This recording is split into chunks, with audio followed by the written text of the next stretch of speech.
আমাদের একটা নির্দেশনা ছিল প্রধানমন্ত্রীর পক্ষ থেকে গত ঈদের আগেই, সেটি হলো যে যারা 65+ যাত্রী আছেন, সিনিয়র সিটিজেন আছেন তারা, এবং যারা ডিসেবল আছেন নাগরিক আমাদের, তাদের ক্ষেত্রে মেট্রো রেল এবং রেল দুটি জায়গায় আন্তনগর ট্রেনে আমরা 25% ভাড়া ছাড় দিব।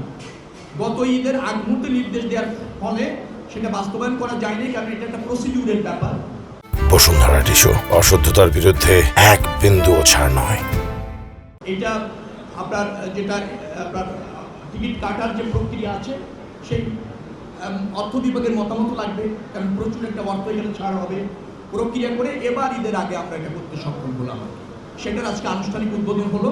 আজ থেকে এই 2 শ্রেণীর নাগরিক 25% ভাড়া পাবেন, আপনার রেয়াত পাবেন, মৌকুব পাবেন, অথবা ডিসকাউন্ট পাবেন। এটার জন্য আজকে এখানে আসা আনুষ্ঠানিকভাবে উদ্বোধন।